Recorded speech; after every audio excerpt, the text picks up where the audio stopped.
Amen.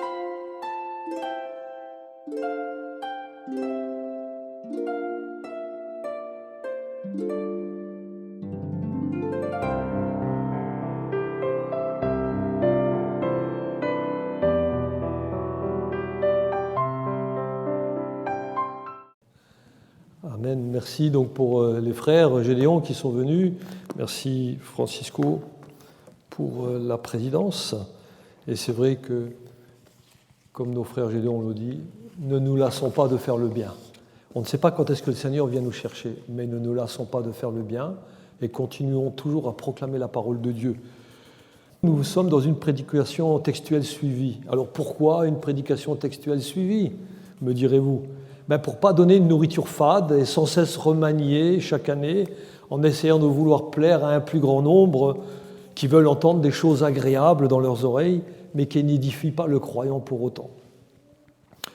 En effet, vous savez très bien que l'humanisme, il a gangréné les églises, et même de fidèles serviteurs se sont laissés entraîner dans ce cercle où l'homme et le bonheur humain sont la mesure de tout ce qui devrait être prêché dans l'Église. Et bien, il y a aussi des prédicateurs qui, avec une certaine dose d'inconscience et de candeur, ne disent plus ce que le texte veut dire. Et puis, de la même occasion, ils ne veulent plus enseigner ce que l'enseignement de la parole de Dieu veut dire. Alors, ils veulent plaire à un plus grand nombre afin de charmer plus de personnes. La Bible, voyez-vous, elle est faite pour être prêchée dans son ensemble, sans oublier aucune part des sujets qui sont 10 fois difficiles et perturbants pour l'homme. Prêcher, ça ne consiste pas en une démarche superficielle. Prêcher, ça ne consiste pas non plus en un escamotage de l'Écriture. Sinon, il se pourrait fortement que ceux qui agissent ainsi s'entendront dire un jour par le Seigneur « Retirez-vous de moi, vous tous qui commettez l'iniquité ». Pour nous, au fond, nous déclarons que nous n'avons pas reçu la grâce du Seigneur en vain. En effet, nous nous attachons à mettre en valeur ce que le texte biblique affirme, et ce, afin de respecter l'Écriture et donc notre Seigneur Jésus-Christ aussi. Et c'est uniquement en restant fidèle à la vérité biblique que les fausses conceptions et les fausses interprétations n'auront plus accès justement à l'esprit des croyants. Et c'est ainsi que l'Église tout entière sera édifiée. Alors, frères et sœurs et amis, comprenez que la santé, la solidité et la maturité de nos églises dépendent d'une exposition textuelle fidèle à la réalité grammaticale et historique du texte. C'est pour cela que le Seigneur nous a donné la Bible, sa parole. Amen. Donc, je vous invite, frères et sœurs, amis et chers auditeurs, à prendre avec moi donc, ce texte biblique que nous voyons aujourd'hui. C'est dans 3 Jean. Le frère Bernard nous a parlé de ce chapitre déjà la semaine passée. Il avait présenté l'ensemble et il avait plus précisément parlé et annoncé la parole de Dieu sur le verset 1 à 8. Aujourd'hui, nous allons voir que 3 versets, les versets 9 à 11. Donc je vous invite à la lecture avec moi. On va lire notre texte, donc 3 Jean, versets 9 à 11. Pour remettre dans l'ensemble, je vais citer donc les premiers versets, c'est que Jean l'apôtre avait écrit à Gaius, et il avait même dit qu'il était le bien-aimé, parce qu'il restait fidèle à la parole de Dieu, et il souhaitait que sa santé soit plus forte, comme était l'état de son âme. Et il demandait justement à Gaius de rester fidèle à la parole de Dieu, parce qu'il y a quelque chose dans l'Église qui se passait en ce temps-là. Et voici ce que Jean dit au chapitre, en 3 Jean, verset 9, il dit « J'ai écrit quelques mots à l'Église, mais Diotrephe, qui aime à être le premier parmi eux, ne nous reçoit point. C'est pourquoi, si je vais, je rappellerai les actes qu'il commet en tenant contre nous des méchants propos. Non content de cela, il ne reçoit pas les frères, et ceux qui voudraient le faire, il les en empêche et les chasse de l'Église. » Et il nous dit cette recommandation, « Bien-aimé, n'imite pas le mal, mais le bien. Celui qui pratique le bien est de Dieu, et celui qui fait le mal n'a point vu Dieu. » Voilà, jusque-là. On va prier. Oui, merci Père Céleste pour ta parole. Tu nous invites à explorer ce texte. Et quel texte, Seigneur! Quelques courts versets, mais qui sont tellement d'actualité dans ce monde qui va à sa perte. Et Père, je te prie que vraiment ton enseignement, oui, il vienne sonder les cœurs et qu'il porte même les cœurs à te suivre fidèlement en refusant de se laisser intimider par des faux semblants, justement. Ah Seigneur, combien tu vois, combien des cœurs ont été troublés, malmenés dans certaines églises. Aussi, Seigneur, je te prie que par Christ et par ton Esprit, Seigneur, tu opères une entière restauration dans ces cœurs et qu'ils puissent tous sortir de l'affliction pour être dans la joie de te connaître et de pouvoir marcher en persévérant dans ta parole. Et Seigneur, oui, je te demande vraiment, Seigneur, de toucher les cœurs de tous ceux qui ont été abusés dans leur faiblesse. Oui, Seigneur, glorifie ton Fils dans les assemblées maintenant et qu'il y ait un renouvellement, justement, qui soit visible et que ce renouvellement soit une ardeur sans cesse pour te servir dans la vérité. Et Père, nous te demandons ces choses dans le beau nom de Jésus qui nous a réconciliés pour toi. Amen. Amen. Voilà un beau texte qui doit nous interpeller pour vivre l'Église. Si Gaius était appelé le bien-aimé au verset 1er, en revanche, pour Diotrephe, dans les versets 9 à 10, c'est loin d'être le cas. Et le nom de Diotrephe ne se trouve que dans ce passage-ci de la Bible. Et en grec, il signifie Diotrephes, ce qui signifie clairement être nourri par Zeus. Ce qui est loin, n'est-ce pas, du croyant qui se nourrit de la parole de Dieu. Donc on voit qu'il est animé d'un autre esprit. Mais ceci veut aussi nous faire comprendre que le prénom d'une personne, quand bien même il serait tiré de la Bible, ne vaut pas pour autant un laissez-passer pour le paradis. Ça, je vous rassure aussi de ce côté-là. Car ce n'est pas le nom que tu portes qui fait qui tu es. Mais non. Mais bien plus, c'est celui qui est en toi qui devrait avoir la prééminence dans ta vie et refléter justement sa présence en toi. Amen. Diotrephe, lui, il était animé par l'orgueil, pas pour mettre Christ à la première place. Jean-Baptiste disait justement en parlant de Jésus, il faut qu'il croisse et que je diminue. Pourtant, certains chrétiens ressemblent à Diotrephe. Ils ont oublié de laisser le Seigneur grandir dans leur vie. Alors, puisqu'ils ont en eux si peu d'assurance, en fin de compte, ils ressentent le besoin de casser les autres, de briser tous ceux qu'ils peuvent percevoir comme des rivaux potentiels. Et puis, là on le voit, quand il s'agit d'inviter de véritables croyants dans la communauté, Diotrephe, lui, qui est un des responsables de l'Église, lui, il va se trouver confronté à un vrai dilemme. Et quel est ce dilemme ? Parce que Diotrephe craint que la visite d'un fidèle serviteur de Dieu ne sape sa propre autorité. C'est pour ça qu'il le refuse. Alors, Jean, lui, le dernier apôtre encore en vie, eh bien, il ne pouvait pas supporter un tel comportement dans l'Église du Seigneur. Et il a écrit ce chapitre, justement, à Gaius, pour lui dire comment il prévoit justement de gérer la situation. D'où le titre de ce message, « Refuser tout despotisme dans l'Église ». Et nous allons voir 4 agissements qui caractérisent le despotisme de Diotrephe. Premièrement, Diotrephe ne voulait pas recevoir Jean. Deuxièmement, il mentait au sujet de Jean. Troisièmement, il rejetait les compagnons de Jean. Quatrième, il rejetait les croyants qui recevaient des vrais chrétiens. Mais voyez-vous, on ne va pas rester sur ce constat-là, car celui qui fait le mal n'a pas vu Dieu. Alors nous nous attacherons au bien, car celui qui fait le bien, il est de Dieu. Alors le premier agissement de Diotrephe, c'est qu'il ne voulait pas recevoir l'apôtre Jean. Mais pourquoi donc Diotrephe ne voulait pas recevoir Jean ? Cette leçon, elle est aussi pour nous aujourd'hui. Car des Diotrephes, il y en a plein dans les églises. Hein. Il y en a dans toutes les églises. Donc il n'y en a peut-être pas plein, heureusement Seigneur, parce que la vérité de la parole de Dieu, elle est là et elle fait une différence. Hein. Mais il y en a quand même dans les églises. Et ces personnes-là, ils ne veulent pas recevoir la parole de vérité. Et justement, la parole de vérité, elle était en Jean. En Jean, l'apôtre, qui était celui qui se couchait sur le sein de Jésus. Hein. Donc c'était un ami intime de Jésus. Et il faut bien comprendre une chose, que Jean ne parlait pas de lui-même, contrairement à certains responsables qui se mettent tout le temps en avant. Jean, lui, non, il avait été instruit par Jésus. Et de ce fait, il a été plus à même à enseigner la parole de vérité. Et quand on enseigne la vérité, qu'est-ce qui se passe ? Eh bien, les fausses doctrines, elles ne tiennent pas longtemps dans le cœur de ceux qui veulent être trouvés fidèles au Seigneur.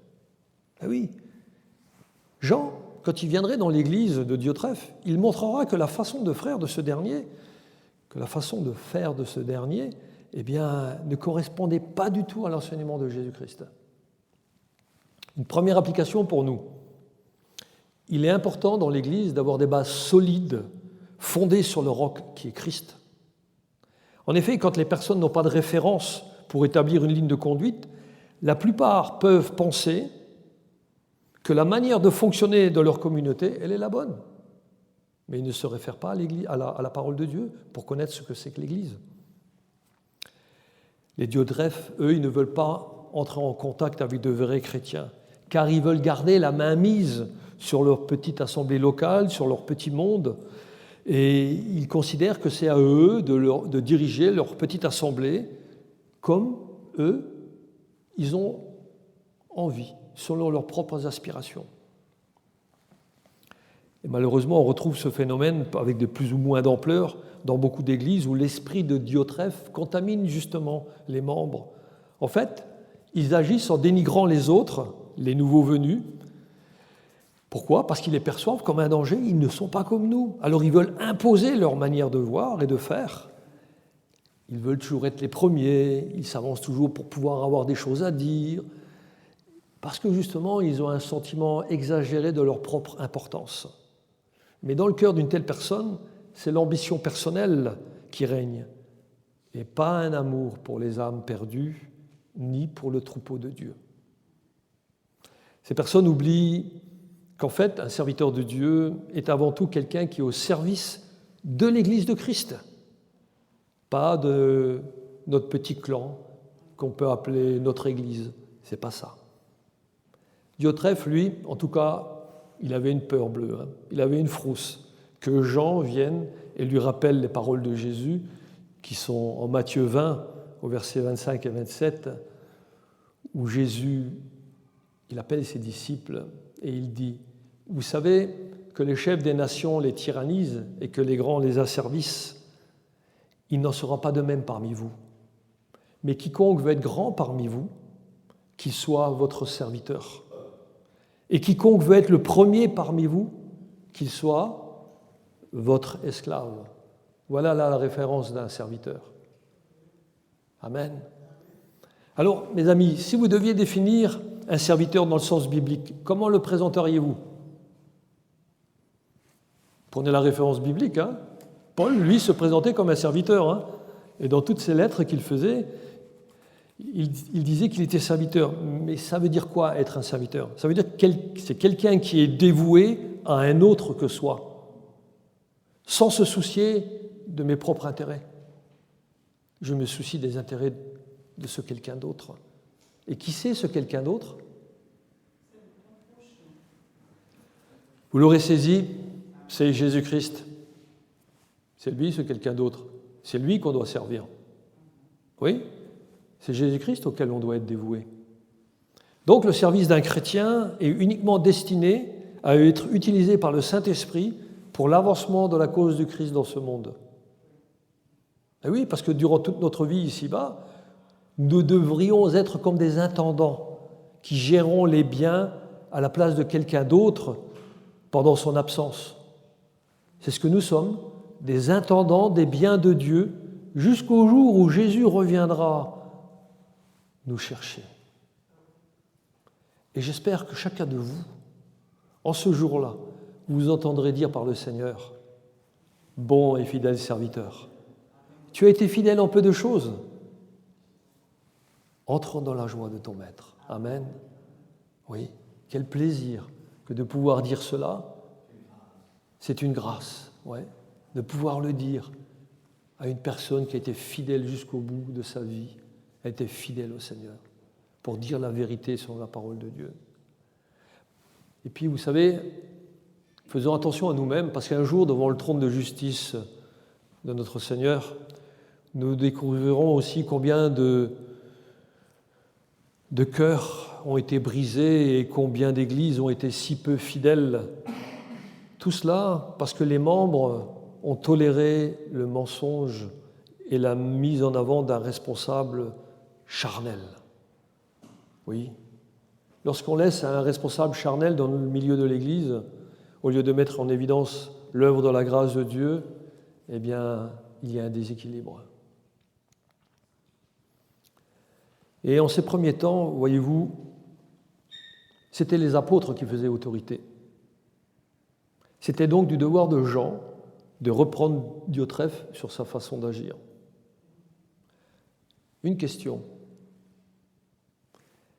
Est-ce que vous auriez reçu un apôtre du Seigneur en ce temps-là? Bien sûr que oui, et j'en doute pas, n'est-ce pas? Oui, oui. Et puis, vous l'auriez reçu, mais vous auriez aussi obéi à ses directives, non? Oui, parce que ça ne sert à rien de recevoir quelqu'un, de ne pas lui obéir. Je suis stupéfait quelquefois quand j'entends des personnes qui disent « Ah, moi j'ai accepté Christ. » Ah ouais, c'est super, je suis content. Merci Seigneur, oui. Mais est-ce que tu lui obéis? Réfléchissement, hein, on va à une réflexion. Je ne sais pas trop, en fin de compte. Je ne comprends pas. Voyez-vous, c'est un peu ça. Hein. Malheureusement, dans les églises, on dit on a accepté Christ, mais on ne veut pas lui obéir. Eh bien, si vous êtes de cela, je vous conseille vivement de lire toute la parole de Dieu et de revenir de vos mauvaises impressions, ou plutôt de faire en sorte qu'en vous, votre schéma de construction de qui est Christ soit déconstruit afin de reconstruire sur la parole de Dieu, sur le roc, afin d'avoir des éléments d'assemblage de la vérité de la parole de Dieu et d'être fidèle, et d'être trouvé fidèle. Aujourd'hui, vous savez qu'il n'y a plus d'apôtres, hein. J'espère que vous le savez, il n'y a plus d'apôtres dans le vrai sens du terme, hein, comme au temps de Jésus. Alors, où est-ce que nous allons trouver la référence pour notre vie? Puisqu'il y a un apôtre qui ne peut pas venir. Personne n'est venu aujourd'hui pour dire « je suis un apôtre, écoutez-moi hein. ». Il n'y a personne. Par contre, même nos invités qui sont venus aujourd'hui, les Gédéons, ils nous ont dit « c'est la parole de Dieu. C'est la parole de Dieu que l'on doit obéir. » Amen. Ben voilà. La vérité, on la trouve dans la parole de Dieu et nous avons toute la Bible et le Saint-Esprit pour nous guider dans l'Église. Et de fait, nous avons simplement besoin de nous référer donc à la parole de Dieu et non pas à vouloir mettre en avant la volonté de qui que ce soit ou de quelque dénomination que ce soit. Voilà.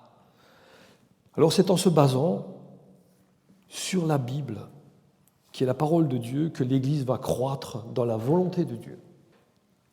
Et puis, vous allez aussi reconnaître un véritable homme de Dieu parce qu'il aura à cœur de faire connaître non pas sa volonté, mais faire connaître la vérité et aussi la rétablir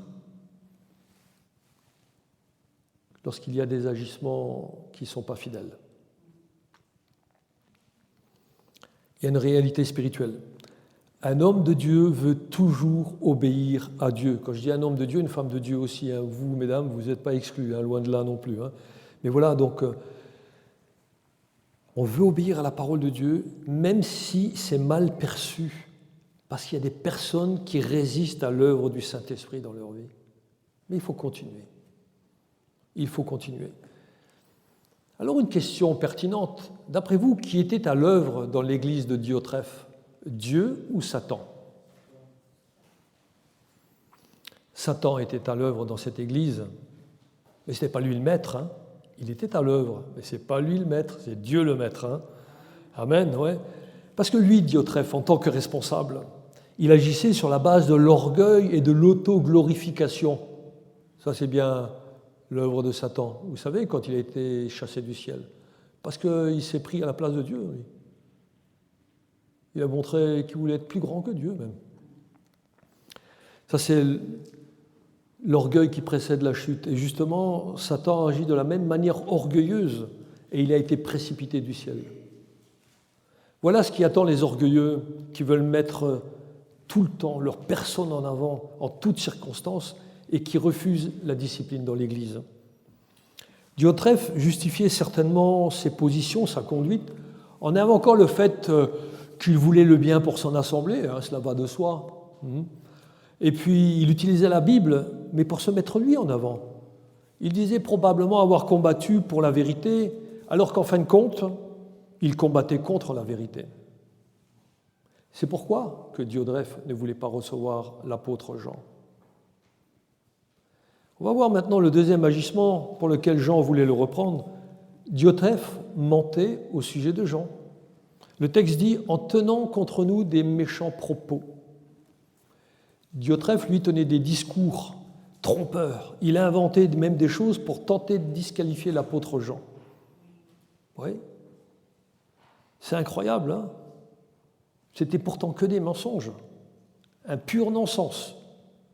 Mais voyez-vous, quand des tromperies sont présentées avec subtilité, eh bien, il y aura toujours des personnes dans les assemblées qui aiment entendre et adhérer aux mensonges pourvu que cela leur soit bien annoncé. C'est paradoxal, n'est-ce pas ? La parole de Dieu est annoncée, ah non, on n'en veut pas. On dit des mensonges pourvu que ça soit bien, avec un beau flot, un beau ruban, ça vous est bien présenté. Ah, on n'accepte plus ça. Que vraiment le Seigneur use de sagesse envers chacun de nous et que nous puissions demander le discernement lorsque nous sommes soumis à des principes qui nous échappent quelquefois. Pour nous, ça aussi, ça veut nous expliquer qu'on doit être au clair dans notre vie d'Église. Tout mensonge détériore les relations, quel que soit le mensonge. Et à terme, même, ça va porter préjudice à l'Assemblée. Voilà pourquoi il ne doit pas y avoir de faux semblants dans l'Église, en pensant qu'avec le temps, oui, ça va s'arranger tout seul. Non. Vous savez que dans la Bible, il nous est demandé d'user de sagesse afin de discerner ce qui est bon, agréable et parfait et d'examiner justement ce qui plaît au Seigneur. Philippiens 4:8 nous rappelle ceci. Au reste, frères, que tout ce qui est vrai, tout ce qui est honorable, tout ce qui est juste, tout ce qui est pur, tout ce qui est aimable, tout ce qui mérite l'approbation, ce qui est vertueux et digne de louange, soit l'objet de vos pensées. Amen. Vous savez pourquoi ça doit être l'objet de vos pensées? Parce que quand c'est dans vos pensées, ça touche votre intelligence et votre cœur, et après la bouche va en parler. Il faut d'abord que ça soit dans les pensées. C'est pour ça qu'il nous est demandé de lire la Bible, de la méditer, afin de forger nos pensées sur les pensées de Dieu. Et uniquement en faisant comme cela que nous allons ne jamais tolérer de l'hypocrisie dans l'Église, ni de mensonges. Alors maintenant, on va regarder au troisième agissement répréhensible, c'est Diotrephe rejetait aussi les compagnons de Jean. Mais pourquoi les rejetait-il ? Tout simplement parce qu'il disait la vérité comme Jean. Quelquefois, ça nous arrive. Nous sommes rejetés parce que nous disons la vérité. Vous savez, quand vous êtes associé à d'autres pour faire le service dans la volonté du Seigneur, ça déplaît à tous ceux qui ne veulent pas avancer dans la vérité. C'est pour cela que Diotrephe se comportait en véritable gourou. Il voulait garder son petit monde à lui. Alors il manipulait son groupe pour le rendre dépendant de lui-même et non pas des vérités fondamentales de la parole de Dieu. Le danger dans une telle situation, c'est que lorsque vous tolérez la moindre manipulation de la parole de Dieu dans l'Assemblée, vous allez finir par vous faire dévorer tout entier par l'ennemi de notre âme, Satan. On peut aussi faire une remarque à ce point-là, c'est que Jean avait fait l'éloge de Gaius dans les premiers versets de 3 Jean, Gaius était un homme fidèle et il pourvoyait même aux besoins des frères de passage, aux prédicateurs itinérants. Hein. Et justement parce qu'à cette époque-là, ils n'avaient pas la Bible.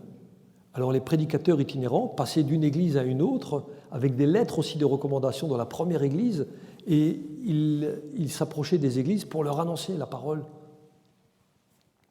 Et puis, donc ça leur permettait de fortifier les personnes qui étaient dans les églises. Et en même temps, il n'y avait pas d'hôtel à cette époque-là. C'est pour ça que l'hospitalité était un devoir chrétien. Diotrephe, en revanche, ne voulait recevoir personne. Pourquoi ? Parce qu'il considérait l'Église comme la sienne. Hein, et personne d'autre ne devait intervenir. Donc pas de place pour un autre don. Et pas de place non plus pour le ministère du Saint-Esprit. Hein. Ah oui, quand on refuse les dons, le ministère du Saint-Esprit, il n'y en a pas. Et c'est comme ça que l'on attriste le Saint-Esprit, par l'étouffement des dons dans l'Assemblée. Mais vous savez que tout acte de désobéissance conduit à étouffer le Saint-Esprit. La seule chose à faire, c'est se repentir. Et à ce moment-là, le Saint-Esprit, il est là et il nous fortifie à nouveau. Voyez-vous, si l'Écriture nous demande de pratiquer l'hospitalité, elle ne nous demande pas non plus de pratiquer l'amitié avec des apostats, donc des personnes qui renient Christ. C'est pour ça qu'il nous est aussi demandé de ne pas faire d'alliance embrouillée avec des non-croyants qui rejettent délibérément Jésus. On va lire 2 Corinthiens 6, 14.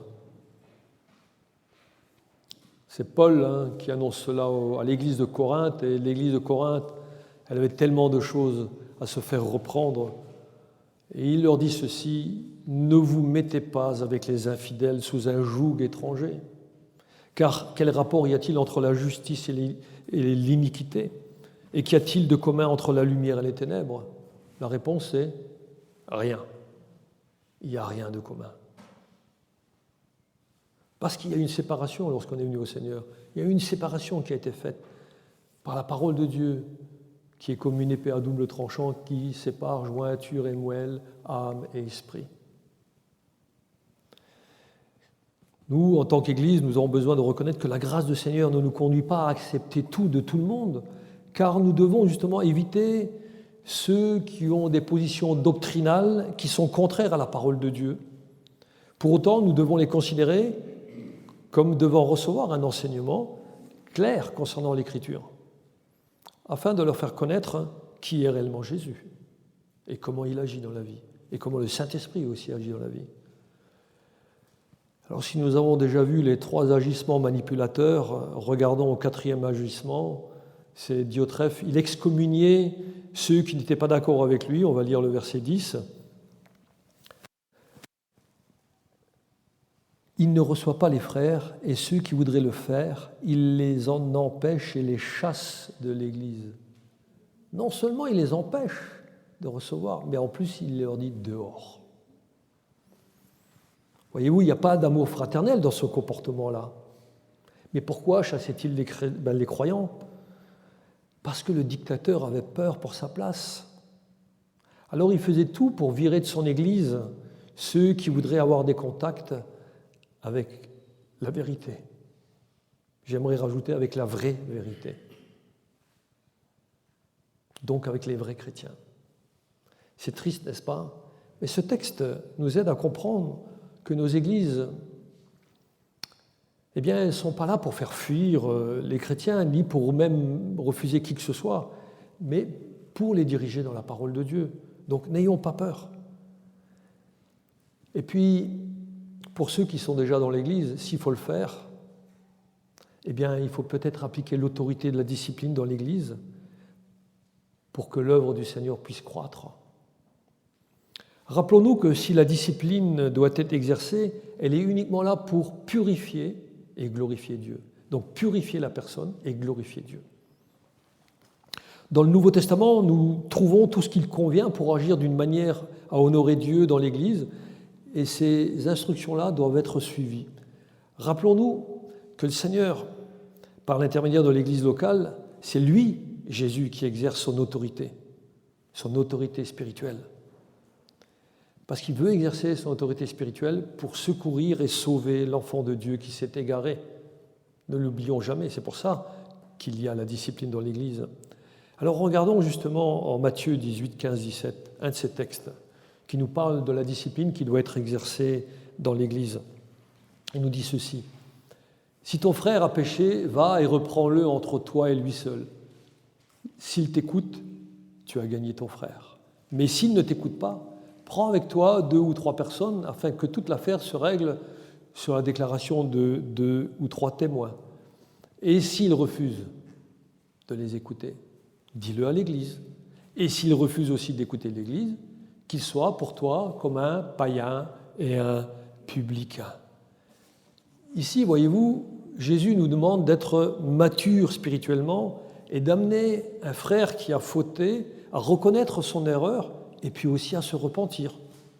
Sinon, l'Église, qui est représentée par des frères, devrait l'exclure. Et Jésus nous dit quelque chose de très important. Il nous dit qu'il ne fallait surtout pas avoir peur de le faire, puisque juste après, Jésus précise, au verset 20, il nous précise ceci, que là où 2 ou 3 sont assemblés en mon nom, je suis au milieu d'eux, c'est-à-dire Jésus est avec nous à ce moment-là pour exercer la discipline dans l'Église. Voilà ce que signifie ce verset. Et cette discipline était importante à l'époque-là, mais elle est aussi importante aujourd'hui. Pourquoi ? Parce qu'il ne faut pas que le nom du Seigneur soit sali dans l'assemblée. Autre exemple aussi pour ceux qui voudraient que l'Église soit un lieu permissif. Il nous est aussi enseigné en Galates 6.1. Il nous est dit ceci, « Frères ». Il est marqué au pluriel, parce qu'il faut 2 ou 3 témoins. « Frères, si un homme vient à être surpris en quelque faute, il dit, vous qui êtes spirituels, redressez-le avec un esprit de douceur. » Voilà. Et il dit même, prends garde à toi-même de peur que tu ne sois aussi tenté de rester dans la discipline.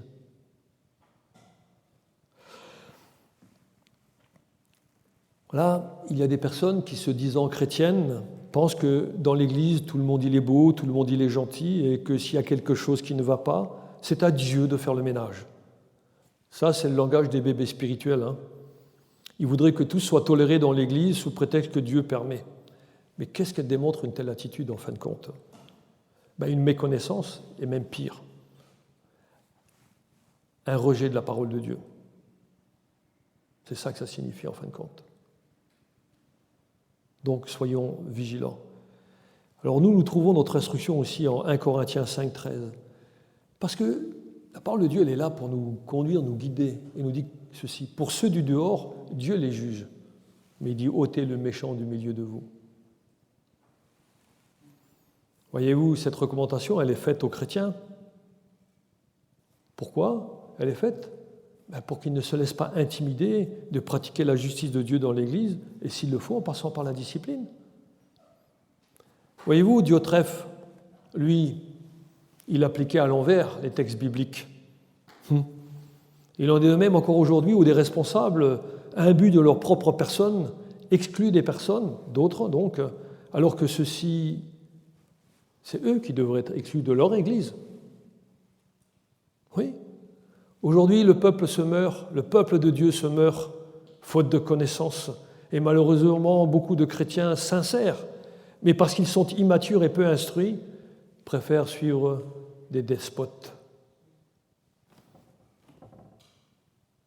Un bébé spirituel, il fera ce qu'un plus grand lui dira de faire. Mais quand il est affermi dans la parole de Dieu, eh bien, il refusera toute domination sur sa vie. Mais il préfère écouter et obéir à la parole de Dieu. Alors nous avons vu les 4 agissements de Diotrephe. Qu'en déduisons-nous ? C'est quelqu'un d'orgueilleux. Il en était arrivé même à oublier, justement, mais peut-être qu'il ne l'avait jamais su, que l'Église, c'était l'Église de Jésus-Christ, pas la sienne. Et il avait aussi oublié que c'est le Saint-Esprit qui représente Jésus dans l'Église. En fin de compte, vraisemblablement, il n'a jamais fait l'expérience de la nouvelle naissance, cet homme-là. C'était simplement un intellectuel des Écritures, peut-être un religieux ou un sentimental superstitieux. En tout cas, sa personnalité démontre qu'il n'est jamais passé par une vraie repentance. Pourtant, qui avait enseigné Diotrephe ? Jean, l'apôtre. Il l'avait enseigné, tout comme Gaius et comme Démétrius, que nous verrons une autre fois. Alors on voit donc que ce ne sont pas les études qui doivent être prises en compte pour élire un responsable, mais bien plus le bon témoignage rendu au Seigneur qui nous a sauvés de nos péchés et de l'enfer pour vivre une vie conforme à la volonté de Dieu. C'est ça qui doit être pris en exemple lorsque l'on veut pouvoir présenter un homme en tant que responsable dans une église. Et cette lettre, justement, invitait Gaius, et nous aussi qui la lisons, nous sommes invités à nous détourner des personnes et du mal toutes ces personnes qui ont une mauvaise conduite en fin de compte, pour que nous imitions le bien. C'est ce que nous lisons au verset 11. « Bien-aimés », c'est à chacun de nous que c'est adressé, « n'imite pas le mal mais le bien. » Il nous est dit ceci, « Celui qui pratique le bien est de Dieu, celui qui fait le mal n'a point vu Dieu. » Voilà. Les bonnes œuvres, voyez-vous, sont une preuve de notre relation avec Dieu. En revanche, les œuvres de Diotrephe prouvent qu'il n'a jamais été un vrai chrétien. Alors mes amis, en parcourant ces quelques versets, nous avons eu un aperçu de la vie d'Église des premiers siècles, et ça doit être un enseignement permanent pour nous qui vivons dans ce temps de la fin. Car beaucoup de séducteurs se sont infiltrés dans les églises et ils agissent avec subtilité. Vous savez, en faisant quoi ? En parlant d'amour. Mais pas l'amour de la vérité. L'amour, voyez-vous, est devenu dans le monde la référence. Et même, c'est devenu la référence du despotisme religieux mondial. Parce que le monde veut nous inciter à accepter l'amour humanisant comme étant la voie de Dieu. On vient dans votre église pour faire amitié. On appelle ça comment ? L'œcuménisme. On a eu plusieurs personnes qui sont venues dans l'église un jour que nous étions là en train de faire des travaux. Les personnes sont venues et elles ont dit « On veut faire amitié avec vous. » Très bien. Lisez-vous la Bible ? Non. On va vous en offrir une et je vais vous la lire. Ouvert l'évangile de Jean, chapitre 1er, verset 1er. Au commencement. Au commencement de votre vie, soi-disant en rapport avec Dieu, qu'est-ce qui s'est passé ? Est-ce que Dieu est venu vous parler ?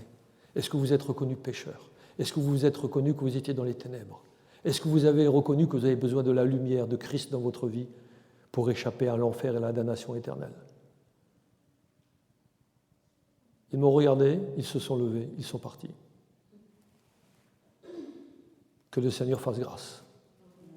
Voyez-vous, l'amitié, quelquefois, le Seigneur nous dit bien de ne pas avoir des amitiés avec ces personnes-là. Oui, nous devons vraiment demander au Seigneur d'avoir le discernement pour savoir comment on doit agir dans pareilles circonstances et puis agir dans ce monde qui se dit chrétien, qui n'en a que le nom, mais même pas la valeur, quoi. Alors, amis, frères et sœurs et chers auditeurs, pour éviter de nous laisser entraîner dans ce grand mouvement œcuménisme où c'est l'homme qui a remplacé Dieu, nous devons vraiment retourner au principe du Nouveau Testament qui fait de la personne et de l'œuvre de Jésus-Christ notre communion fraternelle. C'est lui seul qui est notre critère pour cela. Si nous ne sommes pas en Christ, nous n'avons pas de communion fraternelle. Et pour accepter Christ, il faut déjà reconnaître que nous sommes pécheurs. Voyez-vous, mais aussi, pour reconnaître que nous sommes en communion fraternelle, il faut aimer lire la Bible, aimer la parole de Dieu. Et personne ne devrait prétendre aimer Dieu et pourtant ne pas appliquer sa parole comme une discipline de vie. Vous comprenez bien que ça a un non-sens, ça. C'est pour cela que vous devez refuser le despotisme sous toutes ses formes dans l'Église. Parce que quand vous vénérez un homme plus que la parole de Dieu, vous êtes bien loin de la réalité spirituelle que Dieu veut pour vous. Alors, quelles leçons pouvons-nous en tirer pour nous aujourd'hui en tant qu'Église locale ? Chacun pourrait devoir répondre. Alors, bibliquement, savez-vous comment fonctionne l'Église et qui est appelé à la diriger ? Je parle d'une manière de l'Église locale. Et puis une autre question, connaissez-vous personnellement le responsable et reconnaissez-vous que ses enseignements sont véritablement fondés sur la parole de Dieu et qu'il vit ce qu'il prêche ? Ou alors, peut-être que c'est un despote. C'est lui qui la dirige, l'Église. Un manipulateur à qui on se doit d'obéir malgré ses nombreux errements et mensonges sous prétexte qu'il est un soi-disant responsable. C'est des questions pour lesquelles vous ferez bien d'y réfléchir et savoir sur quelle base vous allez pouvoir y répondre. Alors pour nous, en tant que membres, quelles leçons pour nous chacun ? Comment, sur un point de vue personnel, votre vie d'Église est-elle reconnue ? Est-ce que vous avez seulement une vie d'Église ?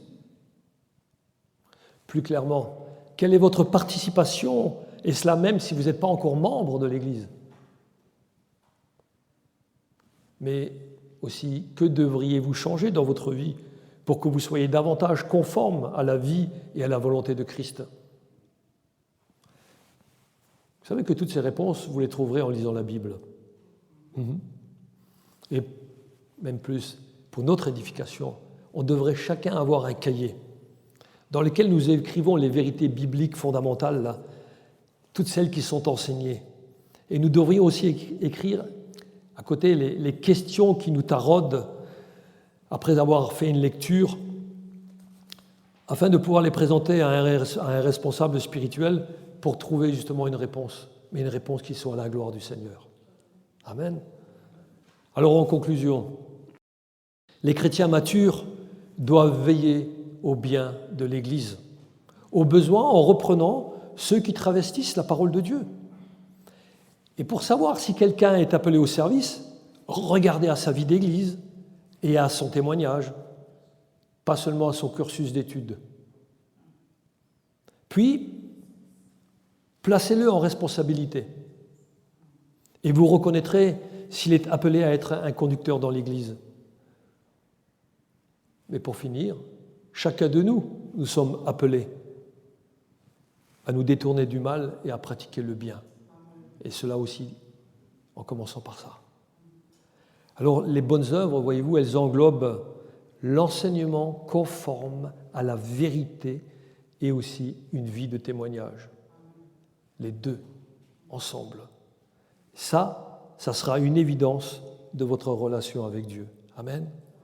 Alors maintenant, pour tous ceux qui se laissent toucher par la grâce de Dieu et qui veulent lui être fidèles, on va lire ce texte de 1 Pierre 5, 1, 4. Et là, c'est un autre apôtre qui parle, c'est Pierre, qui parlait en ce temps-là, et il adresse ces exhortations-là aux églises.